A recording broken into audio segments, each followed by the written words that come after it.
Well, it's a good evening from Brisbane, Australia. Of course, it's a Thursday. It's Dreaming the New Dream. Our simulcast show goes live through the YouTube and the Facebook channels. And then tomorrow you can pick up the shows on Spotify, iHeartRadio, Amazon, Google, and Apple. But you can always go back to the YouTube channel and watch the shows. And Facebook continually have the archives. And naturally enough, at this time of the night, it's actually 10 o'clock in the morning, where our co-host Andrina Forrest, who's right at the very top of the picture here, and I'm going to hand it over to Andrina. Hi everybody, good morning, good day. Welcome to everybody who's tuned into Dreaming the New Dream, or if you're listening to the replay, you're welcome. Today, it's our great pleasure to have Christian Matheson on the show, who's coming live from Brisbane. And he stepped in at short notice because one of our guests had a previous engagement. So I really thank you for stepping in at short notice. And you are an author, a producer, a composer, painter. And I was, when you put painter in your bio, I thought, does he mean an actual painter and decorator, or painter as an artist? Because most people don't put painter. But anyway, you're also a mystic and you're also a teacher, and I know you've got lots to share, and I know I'm interested in you sharing about lucid dreaming, and I know you've studied at the Monroe College of Inner Knowing, so there's lots for us to share with us today. So welcome, Chris. Thank you, Andrina. I'm delighted to be here with you and Jeffrey. It's a real pleasure. And hello to everybody that's tuning in or listening in as well. And no, I'm not a house painter. I'm actually I paint paintings. So what's the difference between a painter and an artist then? Well, you could be a house painter, I suppose, and be painting the Sydney Harbour Bridge, or you could be painting a fine art painting and maybe a watercolour of a bird. So, you know. Yeah, no, when I saw that, I thought, Sorry, what was that last bit? I was just saying maybe I should have used the word artist instead of painter. Yeah. Oh, it's just me. Anyway, so you started. Did you start off? Obviously, you were born in Australia. So did you start off in Brisbane? And how did all of these stepping stones take you, to be a teacher, to be a composer? So would you share your story? Well, that's a long story. Yeah, I'm British. Born and bred, although I've recently come back from Rocky about last year. I was up there for about 15 years and really loved that. If you're asking how did I get into the spirituality, I suppose I was born a bit Fae. I was born a bit that way. And I was deaf on and off as a child from the age of about 3 to 14. So I had 10 operations on my ears, otherwise I'd be deaf now. So it actually forces you to go within, and as all the scriptures say, yeah, heaven is within. And what happens is when you go deaf, you kind of cut off from the outside world. So you go into a natural kind of meditation state. So I think that increased the natural kind of Celtic fairness that I was born with, and that runs through my family. After that, as soon as I was an adult, I started looking into things. Michael Lamb, who I stepped in to replace, he's an excellent friend of mine, and he's a alchemist now. But we studied Kabbalah and alchemy out at Brisbane under William Cook Edwards for about 7 years. So I did that as soon as I could, from the age of 17 to about 24. And after that, I've never stopped looking at different modalities and having different experiences. And as you said, going to the Monroe Institute in Virginia, using their sound technology, and continually studying Kabbalah and different things like, Taoist energy exercises and 100-day meditation programs, all that. So that's all led me to here. In relation to your other question about teaching, I suppose that's a career choice, being a school teacher for the last 14 years. So that's just, it's a nice thing to do. I'm a nurturer at heart, so it was a good career fit for me. And what ages were you teaching? I teach everybody from grade 1 up to grade 12, all the grades on contracts and on supply teaching. Also do adult training as well, and adult workshops. I was a police trainer for 2 years as well. Now I'm actually a trainer for another place, getting people back into the workforce. So that's really interesting because some of these people are they've had some really big barriers to getting back into the workforce. So I'm enjoying helping some of to people who are most vulnerable, like Sudanese refugees or people who are out of incarceration or people who have had drug problems. So people who haven't been employed for 3 years or 5 years and getting them back into the work, really turning lives around, and that's got a snowball effect into helping the community at large, which I really like. And also in the background, I can do energy work, stuff like that. But that's just something that happens organically. I don't push that. But it's a nice fit for what I'm doing, nurturing and healing work. Okay, so would you like to share, for people that don't know about lucid dreaming, would you like to share your experiences? Oh, sure. Well, when I was young, I used to see ghosts and things. Not just me. Like I said, the family was a bit phased, so we all saw them.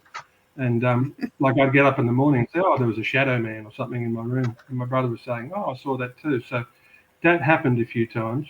And then what happened after that?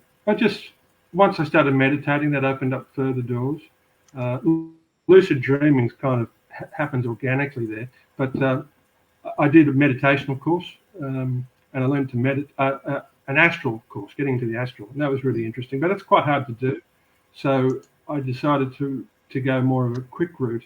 And after the Munna Institute, which is a really good course to do, that kind of refines your ability to navigate different realms.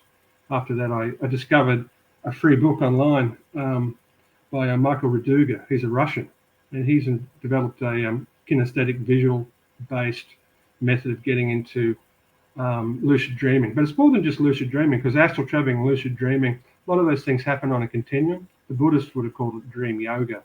And with my studies in Kabbalah, it goes even deeper again. It's not just a lucid dream. I can navigate it. I can create it. I can be in 4 or 5 of them at once.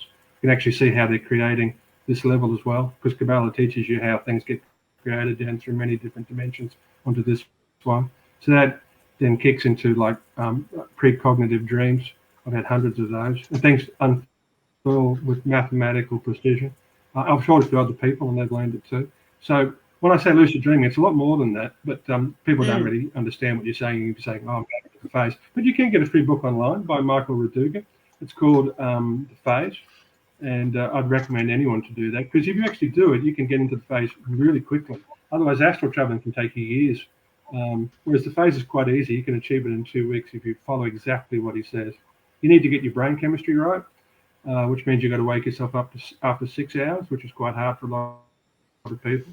But if you do that, your melatonin level is right. You stay up for half an hour, you go back, you do some kinesthetic-based like visualization exercises, like you can feel like you're skiing, something that's going to put pressure on you, a sense of movement, or maybe you're riding an endless wave, or you're jumping out of a balloon, or you're flying through space. Do all those things, and you do them. You keep changing those things up every 10 seconds, and you have certain intentions, and that will then get you in. Often you'll click out for a second, and then you'll actually be in a full-on lucid dream, and then you have to navigate it. And then there's a whole bunch of others, just how to get in. So that was that's what I've been doing with it lately. Although now I don't do it so much; it's a lot more organic now. Interesting, because I can't say that I've done much of it, but I know there's lots to it. I mean, we can go into that as much as you want, but it's a massive. Yeah. Because I know for me, in the past, like I've had dreams, and I could be dreaming that I'm with my sister, and we're in Glastonbury, and we're doing something, and then in the next bit, then again, I'm telling her, I've just had this dream. We were in Glastonbury, blah blah blah. So. And that happens a lot where I've dreamt something, and then I'm telling her what we've dreamt in the next bit. So is that classed as lucid dreaming?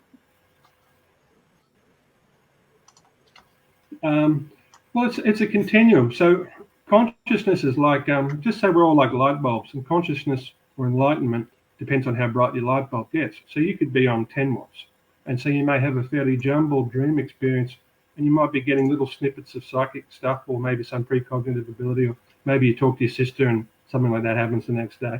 But the brighter you turn up the wattage, you could be, instead of 10 watts, if you're a saint, you might be 100 watts. So you'll have a different level of consciousness.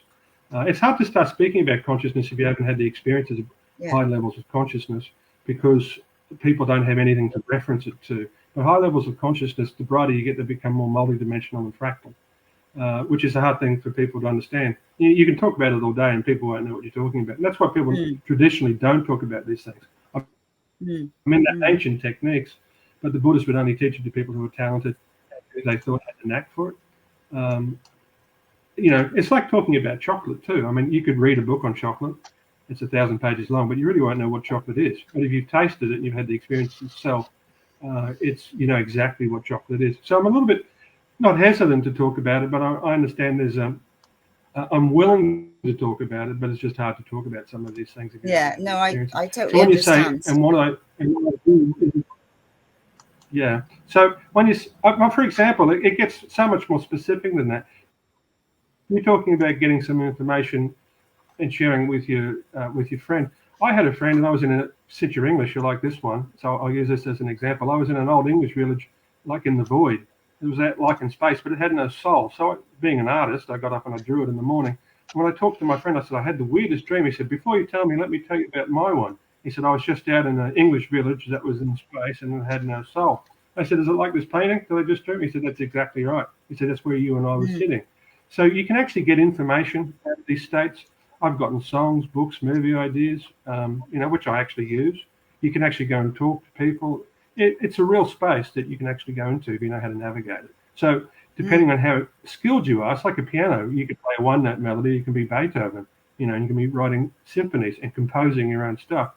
When I go into the phase that's highly creative, it's not just me being aware in a dream environment. That's maybe only like a thought form or a hologram. It's more like you can create reality in those levels. And those things actually, you become part of the process that the universe uses to create what we experience on this level.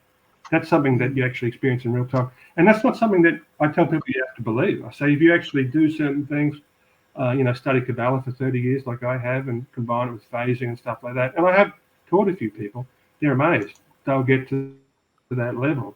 But, it's like anything. If you want to become a concert piano player, you've got to have some talent and you've got to spend 30 years doing it. And then you become amazing at it, But it's you're tapping into it. So the short answer to what you're saying is that you got your feet in the pool, but maybe you're in the shallow end. But it's infinite because God's infinite. So our ability to go into that is infinite. That's what the Buddhists talk about with Nirvana and all that. I mean, it's never ending. And you mentioned God. Hey, Chris. Go on. I was just going to give him a question. Hey, the mystics always talk about this world being illusion, Maya. Okay, so is this the concept is that when we go to sleep at night, that's the real world where we meet up with people and then we go and put on our headsets and move into the virtual reality of living in this world?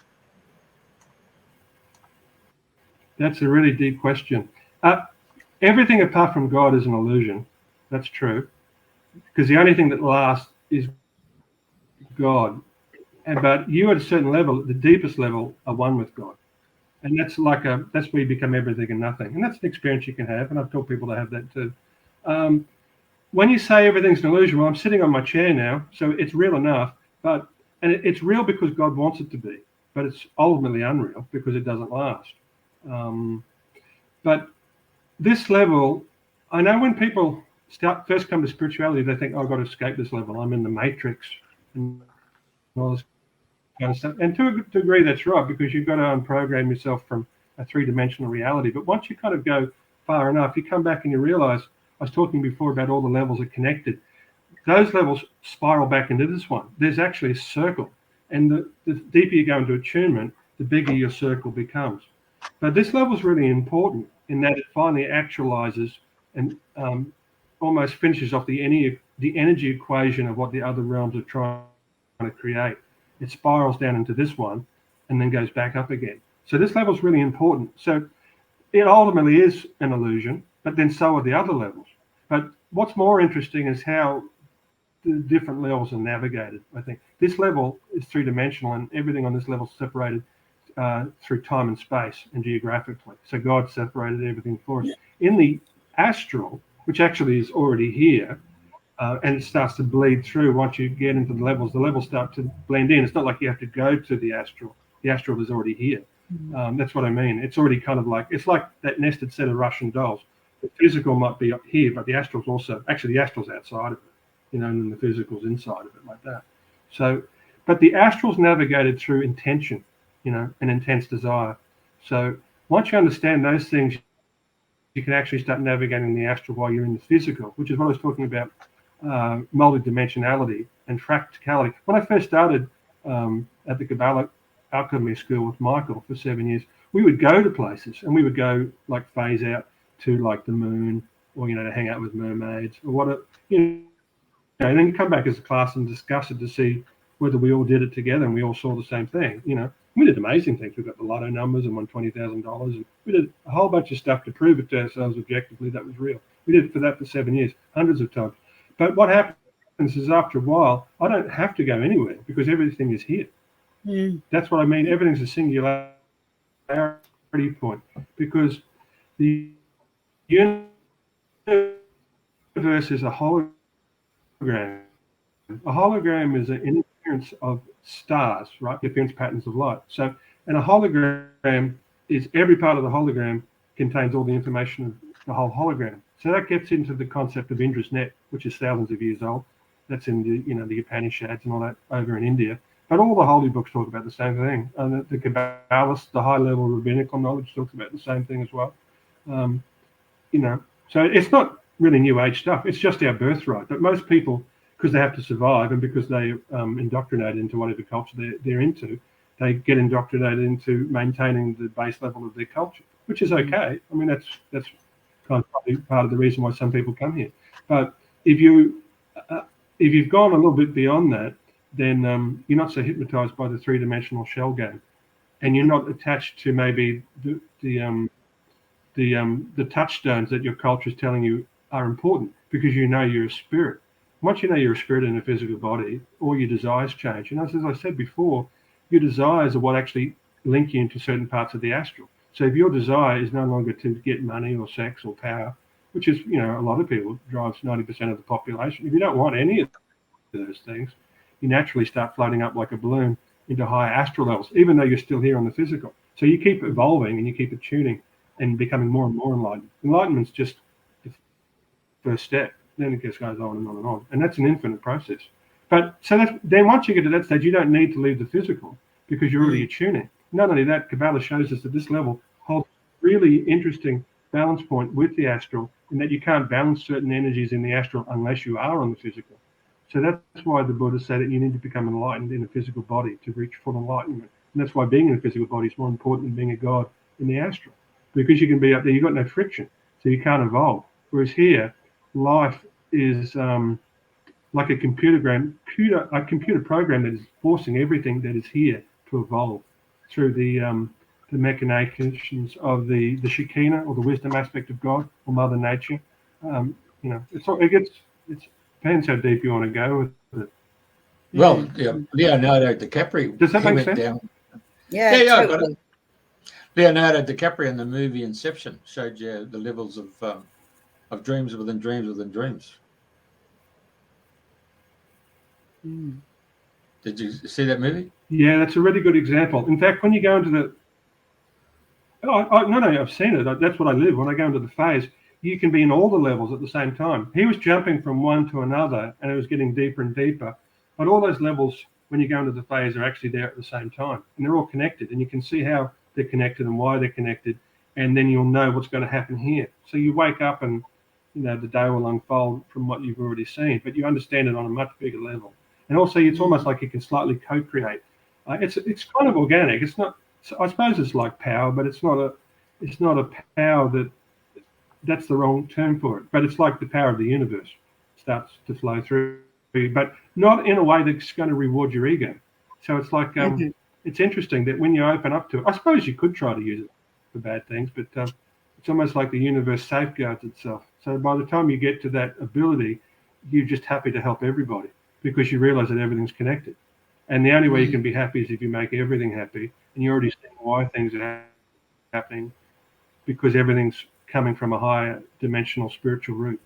So you start to see things like, on the material, if you don't see those things, life doesn't make any sense. And also it's a great mystery and it seems incredibly unfair. But when you start to see, and what I'm seeing still goes off infinitely. I'm only having a peek into it. But even the bit that I've seen, everything's mathematically precise. There's not the slightest thing isn't an accident. The fact that I've got this teacup here, or this hair is just slightly over this way. That sounds crazy, but everything is mathematically mapped out by the mind of God, and for a reason. But that's almost impossible. You don't want to stay in that head state because it would send you crazy. But it's enough to know that it's there, and it's enough to kind of like surf it, which is kind of, I suppose, what I do.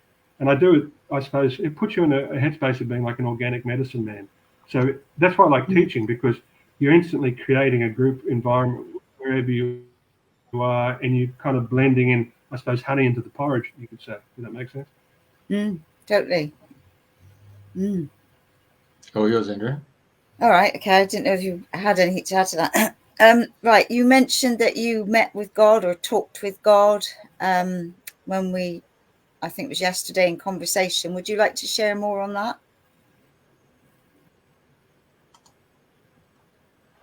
Yeah, I have a few times. God's always winking at me because the material for me and the astral have blended. So God's always winking out from things, and everything's kind of like has more dreamlike properties to it, although it's very precise. Like I can think of Jesus, and then the image of Jesus will be perfectly on a tree, and I'm looking at. And sometimes it's amazing. Sometimes it's often actually coming through Mother Nature itself. It's exactly just from the light and the angles of the twigs and everything, but it's still exactly, it's very interactive with what I'm thinking.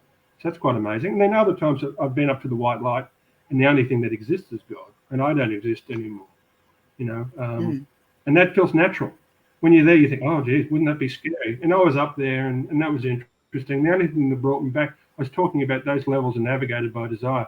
When you're in that level, you're pure bliss and pure love. So the only thing that brought me back was the love of my children. And that made me realize how prayer works, because then I looked down, I realized I was the white light. Before that, I was just absolute bliss, everything and nothing. So it's not even spatial, because it's no longer anything. So it's a really hard thing to explain, but it feels totally natural when you're there. So anyway, my kids called me down, and I went down. I said, oh, okay, so that's how prayer works. An intention goes up, and then God answers it. So I've met a lot of amazing people, but probably the most amazing thing that I did was I was at an alumni meeting of graduates from the Munro Institute, which is a program that was set up by the Pentagon. They did a Stargate program to try and streamline psychic viewing, psychic spying, basically. And that's quite easy to do if you follow a certain protocol that Swan developed. But what's hard about it is that it takes hours to get into the right headspace. So the Americans, being ingenious like they are, realized that they mapped the brainwave states of Zen Buddhists who'd been sitting on the mats for 20 years. They could replicate it using sound technology and get people into the same state that a Zen Buddhist monk gets into after 20 years. But this way, you don't have to burn your ego down. You can just, just flick a switch. So you don't have to like go out and get your own fire and burn it to make a cup of coffee. Now you do, right? It's the same kind of deal using sound technology again to high-level mind states. So anyway, that's what they do at the Munro Institute. So I did that for a week. But after I came back from that, I was at, of all places, a place called Paradise Point, which was where the alumni meeting was for the people that had graduated from the Munro Institute. And they do things over there like, go into the center of the universe and hang out with ETs and all that kind of jazz, which is pretty interesting. But I was there, and the energy level, obviously, when, two or more are gathered in my name, gets really powerful. So when you've got a group of, there's 4 of us there, and suddenly, it was kind of like a channeling, but it also wasn't. The lady that was there suddenly was like talking, and then it was like I went into a parallel universe where everything felt different. And she looked at me and she said, "You can stop pretending to be a human." And I went, "What?" And she said, "Bang, bang, bang, bang, bang, bang." And she said it was like, it's hard to explain, but the energy that came out when she said that was phenomenal. It was like, you think of a soulmate and then times it by 100. The most exquisite, intense, sensual, absolutely blissful feeling that I had for her. It was like you would die for her. It was so anyway, she was there like that. But then it kept going bang, bang, bang. It was God's infinite. And if it's not God, or if it's a high-level angel or whatever it is, it's beyond my comprehension to understand it with a physical human brain any more than what was happening. Because what happened is that being then became everything that was in the room, and then also all the phase levels. So it was kind of like an experience that some people report when they have a near-death experience and they go up and see God. But I was having it while I was totally awake. And that's because I've had 30, 40 years of doing meditation, all these different modalities. But it was still a grace, I must be said. Because this being said to me, can you get off your chair? I tried to get off my chair and I couldn't. They said, no. They said, you can't come into our presence or get off it. Or leave our presence unless we will it. So I was talking like the Elohim, like it was a plural.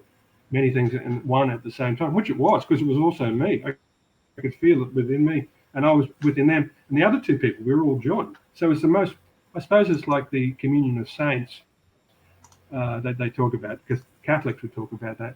That's actually a real state you get into. It's like a group mind. And I've been in group minds before at the Munro Institute, where we'd go off somewhere and we'd come back and we'd all, had been in the same place and we'd compare notes. But this was different. This was in real time while I was fully awake, not in a phase.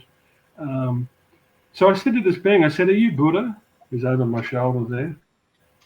She kind of smiled. And she said, part of us never leaves the light. And she said, other part never left. She said, I'm really interested in this evolution that's happening now. I said, why is that? And she said, because this is the one where all humans will know that the universe is. She said, this one will be worth watching. I went, oh, okay. But then it was so amazing. Like she was doing things like that in portals. I felt like if I stepped out the door, I'd be in a different time. Or I could step through the door and be in Germany or in a different country. It was just so cosmic because my whole subconscious opened up too. And she knew everything about me. And then the love that I still felt coming from this being, who was also everybody in the room, was just, it didn't matter. She knew me better than I knew myself. It's like she'd known me forever and would always know me and would always love me because she was me. It was the unbelievably intense. And there's so much more to it, it just went on. And it's taken me years to integrate, and I still don't really fully understand it because it was just mind-blowing. But a little addition to that, it was that 6 months later, I was telling my friend, another person, Chris, who I also studied with at the Gabala College, about this. I wasn't talking about it at the time. We were at dinner. And he stopped, and he went into like a trance. And I said, what are you doing? And he started talking, 6 months ago. We're just checking up on you. So anyway, he talked to me and said all these amazing things, which all came true. And 20 minutes later, he kind of like came to, and I said, oh, wow, that was amazing. He said, what was amazing? I said, well, you've just been checked out for 20 minutes. He said, actually, I must have been, because he said, I haven't touched my meal, which had arrived just before he checked out. And he said, and that person's meal next to us had just arrived, and now they're finished, and it's like they're gone. He said, it's like suddenly everything's different. So it's like I'm missing time. I said, well, while you're missing time, you're giving me, a rundown from these beings, which was funny because we've been talking about it about 10 minutes before. So they popped in. And then a whole bunch of other things happened flowing off from that. So, I mean, stories within stories, Wow. Amazing. Nice confirmation. Anyway, there's a lot more to that. Yeah. So, where is the Monro? Is that in America? The Monro College? That's in UK, isn't it? Is it? That guy from Bridgewater, what's his name? Landrick Bricks. He goes to the Monro Institute. Is it? Okay. He's got that centre down there, Bridgewater, out towards Bristol Channel. What's that place? Starts with P, Peachester, Peach Grove or something. Landrick Bricks or something. Okay. Right. What else would you like to share? Because obviously you're talking on a much more evolved level for some regarding all these different things that you've experienced, and like for some people, wouldn't have a clue what you're talking about, and there's others who are totally with you, and there's others that would know bits and pieces. So where would you like to take this?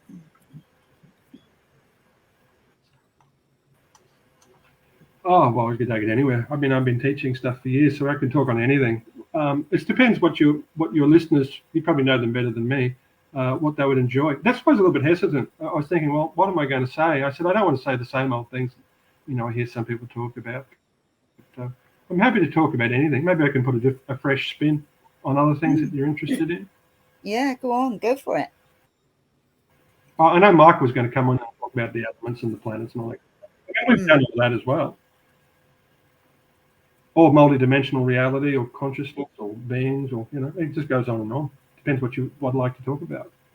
Because it's such an open book, really, isn't it? I know you mentioned about going into the future and coming back with Well, lots. that's why I wrote the book, actually, so I didn't have to explaining it. Oh, well, I haven't read your book.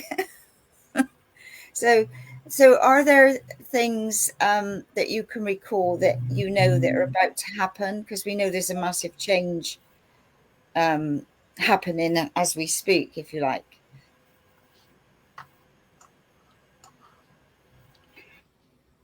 No, I don't get so much prophecies for like world events. Although, having said that, I mean, I do sometimes. Like, I'll wake up and I think, oh, I really miss so and so, like David Bowie, and then I find out that he's dead that day. Or I may think, geez, I feel really something weird, and then I find out there's an earthquake. You know, that does happen. Happens a lot because I kind of do an organic kind of healing thing now. Like, I get an ailment that comes on me. Like, I don't know, I get a ringing in my ears, and I think, oh, it's not really mine, and then it goes in half an hour. When that happens, I always like have someone call me up in about 20 minutes and say, oh, just out of the blue, I have this ringing in my ears. And then I can always say to them, oh, well, that's going to go, because I don't say that I've had it. I just say I feel it's going to go, unless they're psychic or, you know, I've talked to them before about it. That's happened so many, many times. I do that like every day. But in terms of, I'd say that a lot of it's a lot more personal. I'm looking at, when I go into the Shekinah, I'm having a look at how things are constructed. What's happening here today is actually a result of what's happening in many levels. We see a lot of that, and then I get to act it out on my own local level. So we act locally, but we are connected universally. And I see snapshots of that because it comes to understand the mechanics of how God puts the material together. So Carol's asking, how can we bring forward our best selves to this existence so we can... This is the first interview I was going to say this is the first interview I've really talked about some of this stuff. We do have a documentary with Michael Lamb. I think it's due in about September, I think. So we talk a bit about that. That's a bit, but this is some pretty high level stuff to explain. But I thought, oh well, I'll try something different. And why not? But yeah, I mean, like, you know, we've come to a stage now, you know, where we've cleared so much of the past, ancestral and family stuff and all sorts of things like that. And it, you know, and it's being the best version of you so you can help others be the same, you know, whether it's just a simple smile or is hands-on, you know, is, you know, what other ways that would you give to our listeners how they could help themselves? Maybe like some that are on the beginning of a journey, you know, this, you know, we just don't know what levels people are listening. So it's, you know, it's like a pick and mix. So some people can take that and others can think, well, you know, that doesn't resonate with me.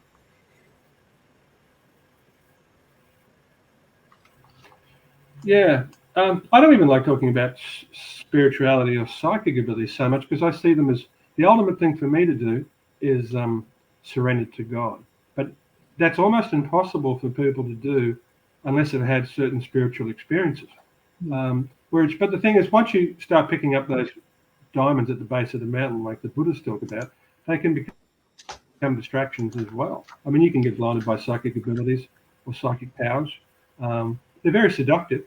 And they also leads to the most subtle ego game that you can possibly play once you start playing around with those things. But the difference between someone who's a complete blockhead and someone who's really highly psychic, it's another giant quantum leap again from someone who's really giantly psychic and someone who's practically conscious and multidimensionally conscious.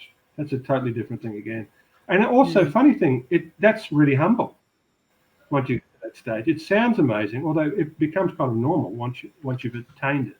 I can't imagine not being that way now. It's just totally normal. But the older I get, the more, I mean, I just as much love going and doing the Catholic Mass.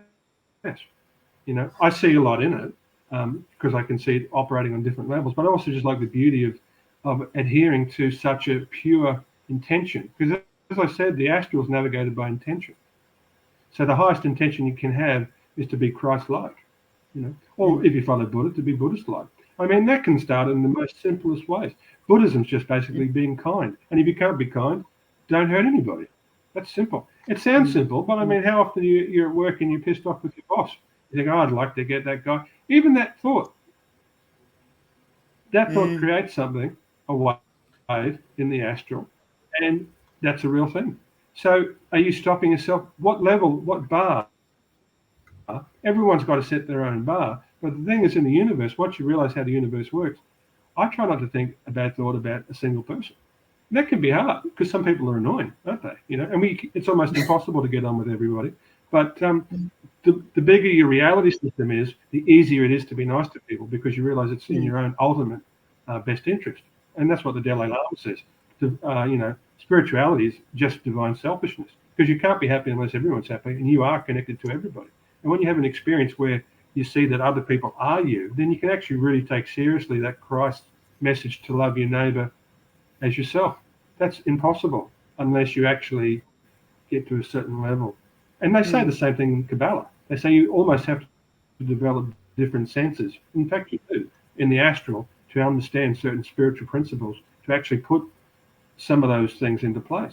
No one lives, nobody follows those maxims of living God with all their soul, all their heart.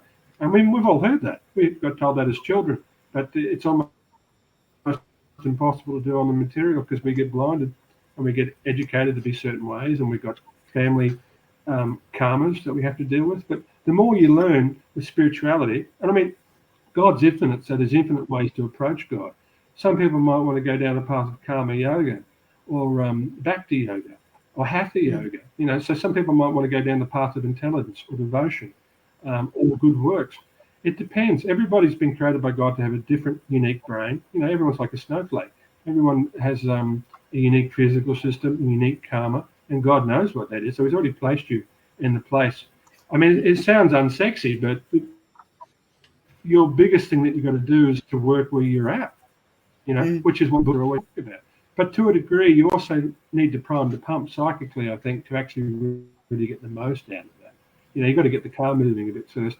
But then it gets back to all those things that we've all heard, But I think it's worth saying again because it means something more when someone can say, well, these are the reasons we say this. Because when you get to high levels, these things, not just self-evident, become really vital, But then you're more motivated. So the more you see, for me, I suppose I've gone down a path of devotion and also like knowledge. And those two things work well for me together. And then that helps me to do good works. So all those things work in tandem for me. They're not at odds. But most people, if they're just starting the spiritual, will have a certain bent towards something. I mean, that will resonate with where they're at anyway. So it's probably up to everybody. But the beauty is now with the internet, there's so much information. Like when I started this stuff back in the 80s, it was a little bit underground, even though the knowledge is ancient and it's been around for thousands of years and it's in all the books. Now it's just so open, and you can, hear people like me or anybody, talking about stuff. Gurus are online, so there's no shortage of avenues to go. Not that you want to become a grasshopper and go from one thing to another. To a degree, you've got to keep digging a hole till you get to the water, right? If you're just a spiritual Delante and you go from one thing to another, you probably won't achieve much. Like if I try to play guitar, then try to play harp, then try to play banjo, and I'm on a different instrument every day, I'm not going to get very far. But I'm not saying you can't try and play a few different things, but you're going to have some kind of fallback. I mean, I still love Catholicism. I was brought up with it, and the older I get, the richer it is for me.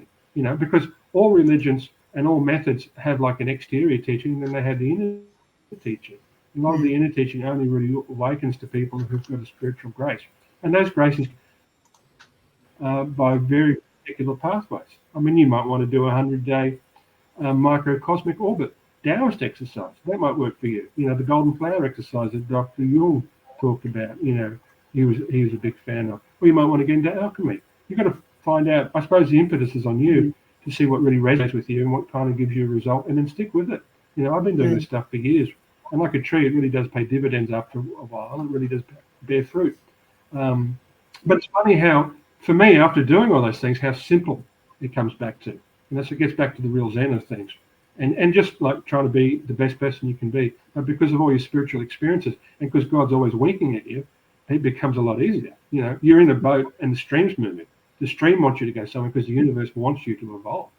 The whole thing, the whole material here is to evolve you. And there's only two ways you can go ultimately. One's with the carrot and one's with the stick. So if you're a good boy, like I am, you know, then the Divine Mother takes you in hand and leads you along. And, you know, you kind of her power. And she's like winking at you the whole time. And she's always cracking jokes. It's amazing how funny God is. And God's, in fact, I don't trust people if they say they're highly spiritual and they don't have a sense of humor. I think you probably are. Because most of the masters that you see, they've got a twinkle in their eye, you know, because they're connected to higher energy. And they're funny. The higher energies because they're full of consciousness. And humor is all about seeing things from different levels and all levels at the same time. That's what naturally happens once you start opening to the Shekinah or the wisdom aspect of God, because everything's full of jokes. You know, it really is. Osho said the same thing too. He said, the older I get, the more I see jokes everywhere. I do too. I call them elf jokes. You know, it's hard to explain, but I've taught other people to see them, and they see them too. You know, even the license plates. Because I know the Kabbalah of things, so I quickly do Kabbalah formulas just as a practice of license plates while I'm driving around. There's always a joke in them, connected to exactly where I am at the time and what I'm thinking, because everything's connected all the time. And Kabbalah forces those things because numbers are actually angels, you know, and they're a level of consciousness which isn't human, it's transhuman. They can be human, but they're also formless. And that gets into like the emerald tablets of Troth and all that kind of stuff. You know, so it's vast. But to get back to your original question, how do people start? Depends where they're at, you know. But you've never had. We live in a dark age, that's sure, because we're in the age of Kali. It can be dark, but also the age that you can get closest to God the quickest. So that's God's little bonus to the people who want to be good. And like I said, it's the carrot or the stick. So this age is dark. I mean, you know, we've got environment, everything else. So we have to act, and we have to kind of come up with a new level of consciousness to solve the problems that we've created at a low level of consciousness, right? So that's where we're at. That's deliberate, you know. But if you do your homework, it's the easiest time to become attuned. I mean, just to use HemiSync sound technology, you don't have to sit on a mat for 10 years and give up all your possessions and you know, be celibate and, you know, have a rough time and wear a tinfoil hat and eat rice and wear a white robe. None of that. You can go to the Munro Institute and in a week you'll be in the same mental state as a Zen Buddhist monk that you spent 5 years connected to. Whether you can handle that state and whether you've got the reality system that can actually understand it in its state, that's a whole other question. But you can get to that state within a week. And you can get into the phase within 2 weeks. You don't have to try and go and see a Zen master and be his apprentice and pick up pebbles and, you know, sweep the courtyard like they used to do.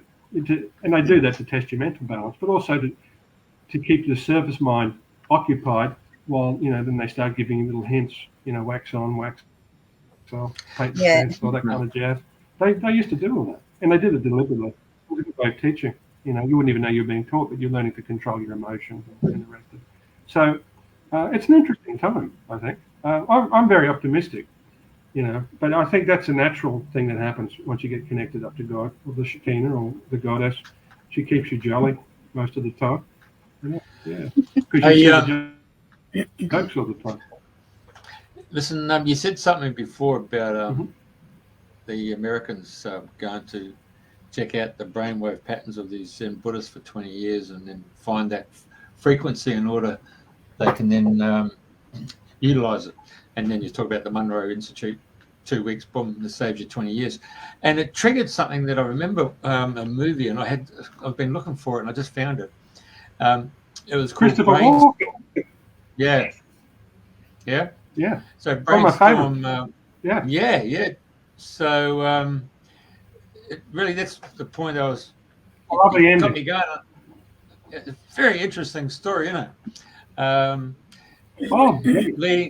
Leading to the fact that they're looking for the ECG of the brainwave patterns, and then this scientist, because the military wanted to find the secrets, and then of course the leading scientist happened to be played by Natalie Wood, and so she has a heart attack, and she puts on the sensory stuff to show her journey as she crosses over and goes off into the light.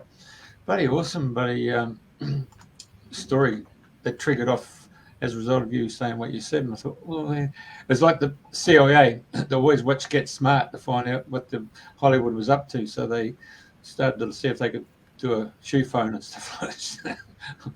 Wow, that's right. Yeah, so you've triggered off a few things there, Chris. And I'm thinking, well, It's funny you should say imitates that, life and Jeffrey, work. because I was reading the CIA documents. I was reading the CIA documents that got released on the Munro Institute, and they basically were saying these are, you can actually source them on Google now, and they were saying, yeah, the Hemisync takes you at the highest levels into God. Mm. So I mean, that movie is no longer science fiction. I mean, you can look up the documents. It's only last week I was looking at those, so check them out. All right. Okay, so musician, your musical talents. I think you've recorded a couple, or you've recorded some music. I did ask if you'd like to give us a little tune on your guitar, a little impromptu. So if you're up for that, that would be magic. Okay, I'll just play this thing that he's got Sure. going. Well, Show you put me on the spot, but I was thinking. Oh, right. So I'll play this particular piece that you got. Sure. Thank you, Jeffrey.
All right.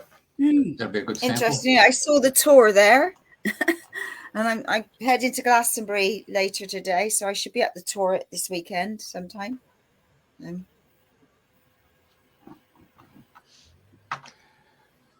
So, Chris, you actually did the cinematography as well as the music, yeah? Brilliant.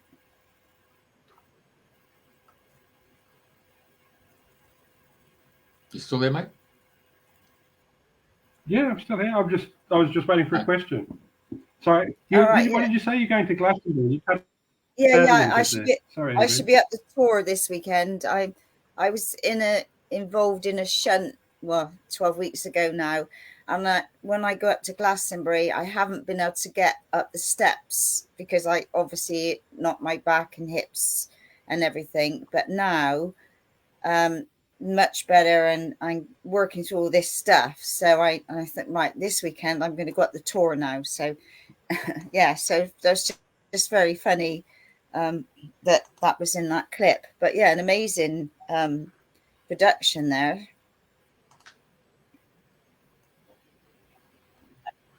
Oh, lovely.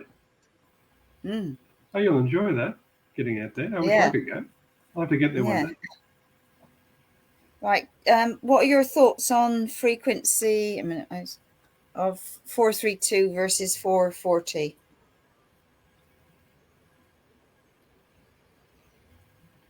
Yeah, I've heard the argument. I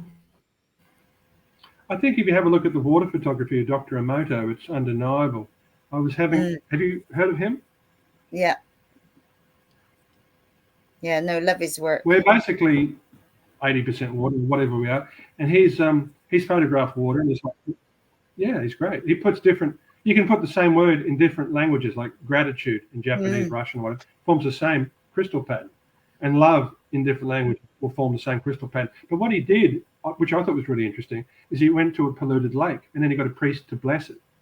And it went from being like all murky to like crystalline sacred geometry again.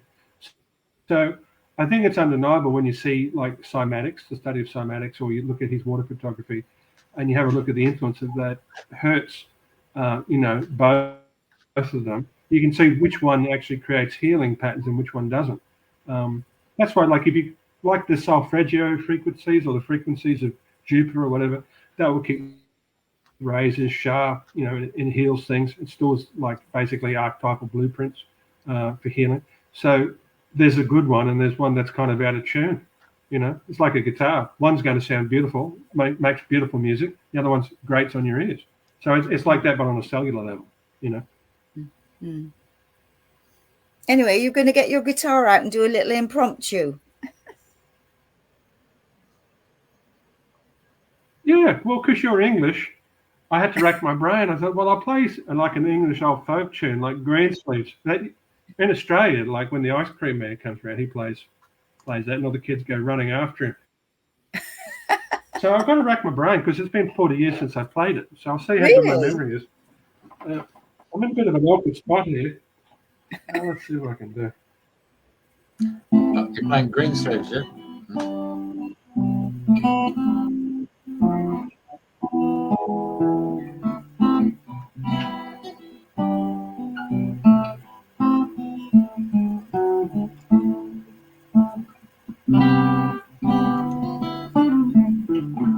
That kind of stuff. So I hope that brought back a little bit of England for you. Did you recognize I'm here. Yeah, oh, definitely. Yeah, gosh, it's a real golden old DA.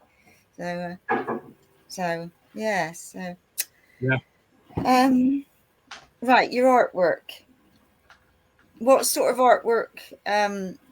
Because obviously I've not seen anything that you've done apart from your production side of things. But what sort of artwork do you like working with?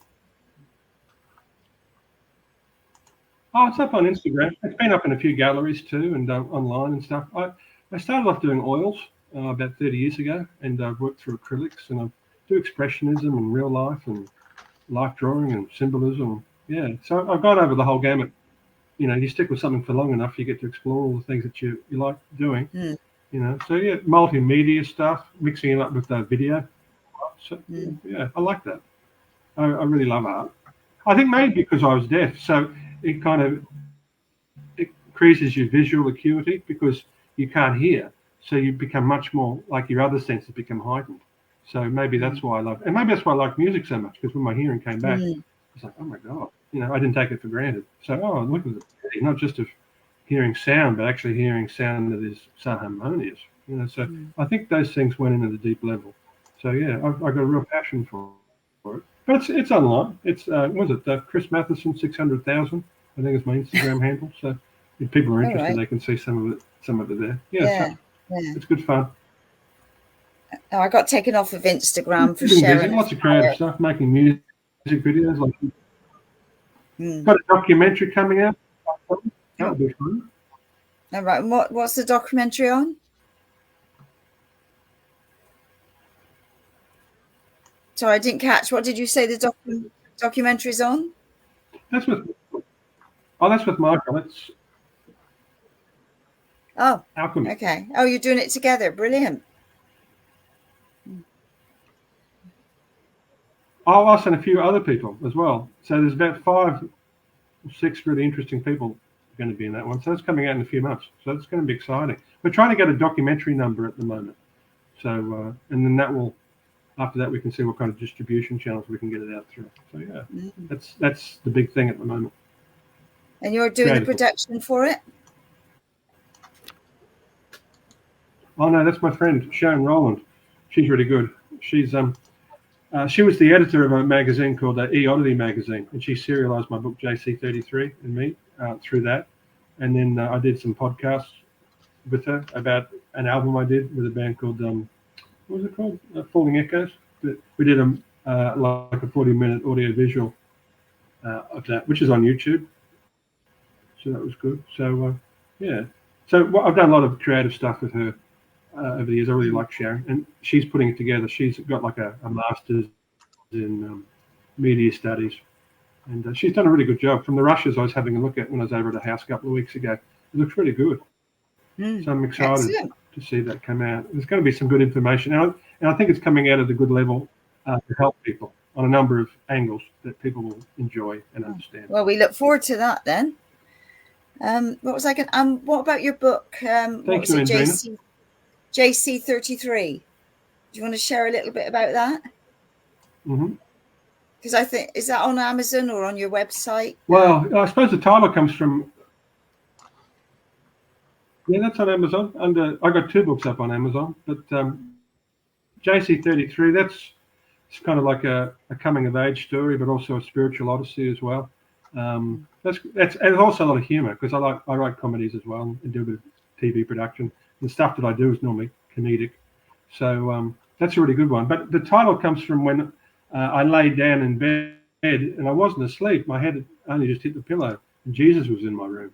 I went, whoa, and so he took my hand and we went out into the phase, and he showed me how the universe was constructed. We went out into like a nested set of like reality systems. They were like spheres.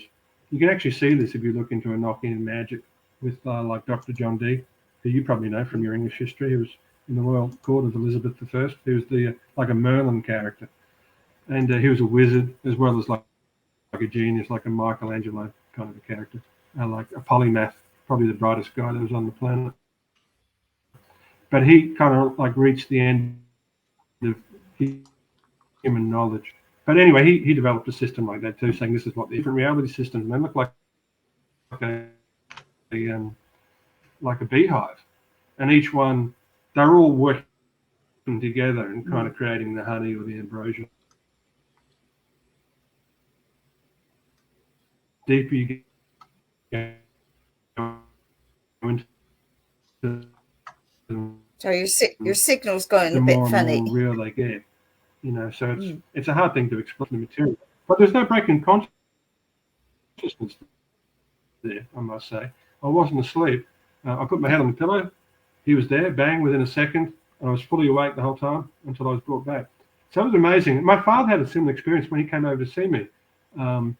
He was taken out into the universe too, and he saw all these things. And he got up in the morning and looked a bit like shocked. And I said, "What happened? What's up with you?" He looked a bit peaky. He said, "I just had the most amazing experience of my life." I said, "Oh, yeah, what happened?" He said, "I was taken out into the universe, and it was like almost like a PowerPoint I was shown by like the angels of how the universe and all the different dimensions work."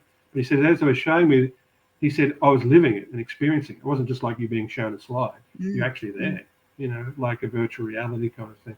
So he had that. And I told my friend was psychic, then he had the experience. So these things are contagious like colds, which is why I don't mind getting on and talking to people like you, your good self, Andrina, Jeffrey, because they're like memes. There's a spiritual energy in some of the things I'm saying, not because I'm saying them, but because they're linked to a certain reality. So if people are a little bit open to it, I can tell them these things and they'll have the experience for themselves, which is why I like to talk about the good news, I suppose. So on that note, as we're coming to the near the but end, anyway, that's why the book was called JC33, related to that. Yeah. So any good news? We'll finish on that note. Any good news you'd like to share? No, it'd been lovely to see you, Andrina, and it'd been lovely to meet you. You're not far from each other, so I was just going to say, been lovely to talk to you and to share. Yeah, no. Well, thank you so much for sharing all of this information, and yeah, it's been really interesting. It's opening your awareness more and more and more, and that to allow more to happen and come in and interact and what have you. So no, it's been brilliant. So thank you very much for being our guest this week, and it's lovely to connect with you. Thank you very Anything, much. Jeffrey? Yeah, it was pretty good. Stay online, mate, while we sign off. Okay. To spend some time in the green room. Anyway, folks, there you go. You've been listening to Michael Lamb Standen. I think he's done a fantastic job, to be perfectly honest. Mind you, Michael himself is in Western Australia, which is now 6 o'clock, and he's been watching and making some comments as well. So your apprentice, your little Padawan, Chris, has been watching you. Oh, Mike, I know we started together. He's pretty good too, Mike. I know that. I'm just winding him up. He's scary. He needs it. All right. Thank you. Just a moment.